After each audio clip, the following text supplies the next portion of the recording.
Breaking news రేపు Telangana cabinet సమావేశం కానుంది. సచివాలయంలో మధ్యాహ్నం 3 గంటలకు సీఎం రేవంత్ రెడ్డి అధ్యక్షతన భేటీ కానుంది రాష్ట్ర మంత్రివర్గం. రైతు భరోసా పథకానికి సంబంధించి కీలక నిర్ణయం తీసుకునే అవకాశం ఉంది. మైనింగ్ నూతన పాలసీకి ఆమోదం తెలుపుతున్నట్లు తెలుస్తుంది. ఇక home roads, metro rail phase 2 టెండర్లపై కీలక నిర్ణయం తీసుకోనుంది కేబినెట్. స్థానిక సంస్థల ఎన్నికలు, రిజర్వేషన్లు, ఎన్నికల ప్రణాళికలపై సమీక్ష చేయనుంది. ముఖ్యమైన ప్రభుత్వ విధానాలు, ఆర్థిక అభివృద్ధి కార్యక్రమాలపై చర్చించనుంది కేబినెట్.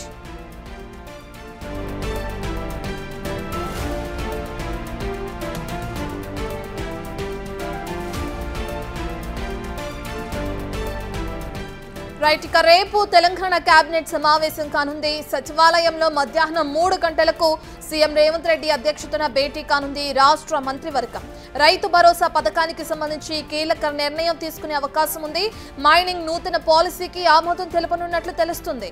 ఇక హామ్ రోడ్స్, మెట్రో రైల్వే ఫేజ్ 2 టెండర్లపై కీలక నిర్ణయం తీసుకోనుంది కేబినెట్.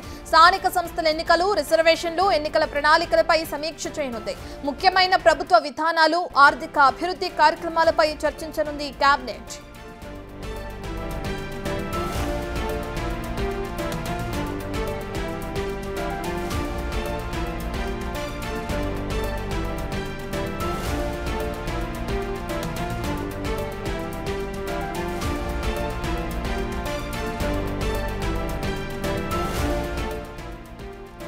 రైట్, ఇక రేపు జరగబోయే తెలంగాణ కేబినెట్ సమావేశానికి సంబంధించిన పూర్తి డీటెయిల్స్ అందించడానికి మా ప్రతినిధి వాసు అందుబాటులో ఉన్నారు. వాసు, మనం చూస్తున్నాం అనేక విషయాల గురించి కేబినెట్ లో చర్చించే అవకాశం ఉంది. ప్రధానంగా రానున్న ఎన్నికలకి సంబంధించి దానికి సంబంధించిన చర్చలు కూడా కొనసాగే అవకాశం కనపడుతున్న నేపథ్యంలో బీసీ రిజర్వేషన్లు అనుకోవచ్చు, ఎన్నికల ప్రణాళికలు అనుకోవచ్చు, ఇటువంటి నిర్ణయాలు తీసుకునే అవకాశం ఉందనుకోవచ్చు అంటారు వాసు. ఎస్ రత్న, రేపు సచివాలయంలో కూడా తెలంగాణ క్యాబినెట్ భేటీ కాబోతుంది. ముఖ్యమంత్రి రేవంత్ రెడ్డి అధ్యక్షతన కూడా సాయంత్రం 3 గంటలకు ఈ యొక్క సమావేశం జరగనుంది. అదే ప్రధానంగా తెలంగాణ ప్రభుత్వ పాలసీ పరమైనటువంటి విధానాలతో పాటు ఆర్థికపరమైనటువంటి విధానాలపైన కొన్ని అంశాలకు సంబంధించి కీలకంగా రేపు క్యాబినెట్ భేటీ జరగబోతోంది. అయితే ఇప్పటి వరకు ఏదైతే స్థానిక ఎన్నికల నిర్వహణకు సంబంధించి తెలంగాణ ప్రభుత్వం పూర్తిగా సిద్ధమైన నేపథ్యంలో కూడా 42% రిజర్వేషన్ల అంశానికి సంబంధించి హైకోర్టు స్టే విధించిన నేపథ్యంలో కూడా తదుపరి కార్యాచరణ ఒకవేళ సుప్రీంకోర్టులో రేపు విచారణ ఉన్నప్పటికీ సుప్రీంకోర్టులో ఎలాంటి ఆదేశాలు వచ్చినప్పటికీ కూడా ఏ విధంగా ముందుకెళ్ళాలి, ఒక అనుకూలంగా తీర్పు వస్తే ఎలా ముందుకు వెళ్ళాలి, ఒకవేళ తెలంగాణ ప్రభుత్వానికి వ్యతిరేకంగా తీర్పు వస్తే ఎలా ముందుకు వెళ్ళాలి, బీసీ రిజర్వేషన్ల అంశానికి సంబంధించి కావచ్చు, స్థానిక ఎన్నికల నిర్వహణకు సంబంధించి కావచ్చు అనే అంశంపైన కూడా రేపు క్యాబినెట్లో ముఖ్యమంత్రి అంటే 2 రకాలుగా అంటే అనుకూలంగా తీర్పు వస్తే ఎలా ముందుకు వెళ్ళాలి, ఎందుకంటే పాత పద్ధతి 42% రిజర్వేషన్లు అమలు చేసి కూడా ఎన్నికలకు వెళ్ళే అవకాశం ఉంటుంది. ఒకవేళ తెలంగాణ హైకోర్టు ఇచ్చినటువంటి ఆర్డర్ను ఏదైతే సుప్రీంకోర్టు సమర్థిస్తే మాత్రం మళ్ళీ సమాలోచనలో పడాల్సిన పరిస్థితి ఉంది. కాబట్టి దానికి సంబంధించి పార్టీ పరంగా రిజర్వేషన్ అమలు చేస్తూ ముందుకు వెళ్ళాలా, లేదంటే ఇంకేం చేయాలి అన్న అంశంపైన కూడా రేపు క్యాబినెట్లో చర్చించబోతా ఉన్నారు ప్రధానంగా. అయితే మరో అంశానికి సంబంధించి కూడా తెలంగాణకు సంబంధించినటువంటి రైతు భరోసా అంటే 2వ విడత రైతు భరోసాకు సంబంధించినటువంటి అంశంపైన కూడా తెలంగాణ ప్రభుత్వం ఒక కీలక నిర్ణయం తీసుకోబోతున్నట్టుగా మన సమాచారం అంతా ఉంది. ఎందుకంటే రైతు భరోసా అనేది కూడా 2వ పంటకు సంబంధించిన అంశానికి సంబంధించి అంటే గతంలో ఇప్పటికే రైతు భరోసా ఒకసారి ఇచ్చినప్పటికీ మళ్ళీ తిరిగి అంటే గతంలో ఎన్నికల మేనిఫెస్టో ప్రకారం కూడా రైతు భరోసా పెంచే అంశానికి సంబంధించి కూడా క్యాబినెట్ ఒక కీలక నిర్ణయం తీసుకోబోతున్నట్టుగా మనకున్నటువంటి సమాచారం. ఇక మరో అంశం మైనింగ్ సంబంధించి మైనింగ్ నూతన పాలసీ విధానం, ఇసుక తవ్వకాల విషయంలో కావచ్చు, మైనింగ్ తవ్వకాలకు సంబంధించినటువంటి అన్ని అంశాలపైన సుదీర్ఘంగా ఇప్పటికే ముఖ్యమంత్రి రేవంత్ రెడ్డి చర్చించారు. పలుమార్లు మంత్రి వివేక్ కూడా ఈ అంశంపైన అధికారులతో సమీక్ష నిర్వహించారు. కాబట్టి రాష్ట్రంలో ఒక మైనింగ్ పాలసీ తేవాలని తెలంగాణ ప్రభుత్వం భావిస్తూ ఉంది. కాబట్టి దానికి రేపు ఆమోదం తెలిపే అవకాశం ఉంది. క్యాబినెట్లో చర్చించి ఎలా ఉండాలి పాలసీ, దానికి సంబంధించినటువంటి విధి విధానాలు ఏంటి, అక్రమాలకు తావు లేకుండా చాలా పారదర్శకంగా ఈ యొక్క మైనింగ్ పాలసీ ఉండాలని ముఖ్యమంత్రి రేవంత్ రెడ్డి గతంలోనే చెప్పినటువంటి నేపథ్యంలో కూడా దానికి సంబంధించి పాలసీ మొత్తానికి కూడా ఒక రూపకల్పన పూర్తయింది. దానికి సంబంధించి రేపు ఆమోదం తెలిపే అవకాశం కనిపిస్తూ ఉంది.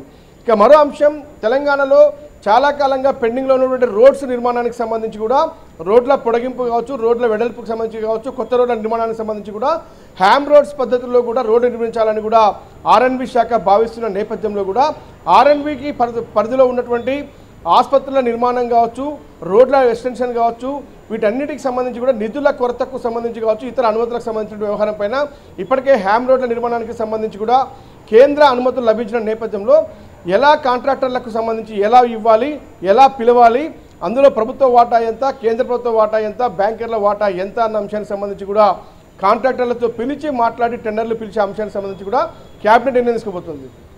మరో అంశం హైదరాబాద్ నగరానికి సంబంధించి కూడా ప్రధానంగా మెట్రో పొడిగింపుకు సంబంధించి ఫేజ్ 2కు సంబంధించి కూడా ఇప్పటికే 5 క్యారిడార్లో కూడా పొడిగింపు జరపాలని కూడా తెలంగాణ ప్రభుత్వం భావిస్తుంది. వచ్చే ఎన్నికల నాటికి 2 ఏళ్లలో కూడా పూర్తిగా 3 క్యారిడార్లో కూడా మెట్రో రైల్ పొడిగింపు ప్రాజెక్టు కంప్లీట్ చేయాలని కూడా తెలంగాణ ప్రభుత్వం ఇప్పటికే ఆదేశించిన నేపథ్యంలో కూడా రేపు ఆ యొక్క క్యారిడార్ల పొడిగింపుకు సంబంధించి ఒక్కొక్క క్యారిడార్కు ఒక్కొక్క కాంట్రాక్టర్కు మాత్రమే అవకాశం ఇవ్వాలి అన్న ఇంటెన్షన్తో కూడా అంటే చెప్పండి వాసు, మీరు చెప్తున్నట్లుగానే ప్రభుత్వ విధానాలకు సంబంధించి కానీ లేదంటే ఆర్థిక అభివృద్ధి కార్యక్రమాల గురించి కానీ లేదంటే పథకాల గురించి కానీ మనం ఇప్పటికే చూస్తున్నాం, పలు నిర్ణయాలు తీసుకునే అవకాశం ఉన్నట్లు క్యాబినెట్లో. అయితే ఇప్పుడు జరగబోయే స్థానిక ఎన్నికల గురించి కానీ దాని ప్రణాళిక గురించి కానీ ఎటువంటి కార్యాచరణ రూపొందించే అవకాశం ఉందనుకోవచ్చు. గెలిపే లక్ష్యంగా కాంగ్రెస్ ఇప్పటికే ముందుకు వెళ్తున్నట్లు కూడా మనం చూస్తున్నాం. దీని గురించి ప్రస్తావించే అవకాశం ఉందా? ఒకవేళ ప్రస్తావిస్తే ఎటువంటి నిర్ణయాలు తీసుకోవచ్చు అనుకుంటారు వాసు? ఖచ్చితంగా దాదాపు ప్రభుత్వం ఏర్పడి 2 సంవత్సరాలు కావస్తున్న నేపథ్యంలో స్థానిక ఎన్నికలకు ప్రభుత్వం వెళ్తూ ఉంది. చేసినటువంటి సంక్షేమ పథకాలు ప్రజల్లోకి తీసుకెళ్లాలి. దాంట్లో ఇప్పటికే వెనకబడ్డామన్న విషయాన్ని పదే పదే ముఖ్యమంత్రి చెప్తా ఉన్నాడు.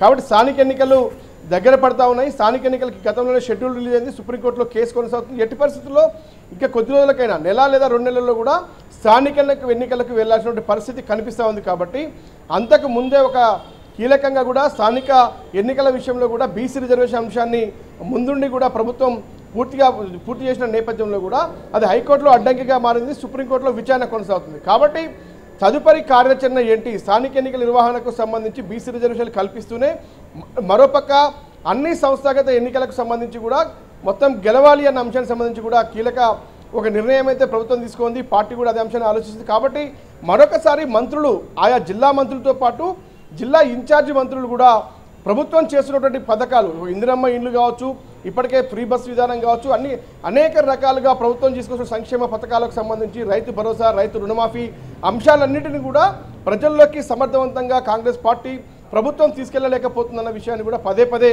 ముఖ్యమంత్రి హెచ్చరికలు జారీ చేశారు. రేపు కూడా ఈ అంశానికి సంబంధించి కూడా స్థానిక ఎన్నికలకు పూర్తిగా సన్నద్ధం కావాలి అంటే ఖచ్చితంగా వీటన్నింటినీ కూడా ప్రజల్లోకి తీసుకెళ్లే అంశానికి సంబంధించి కూడా పెద్ద ఎత్తున ప్రచారం చేసుకోవాలని కూడా దీని మీద చర్చించే అవకాశం ఉంది.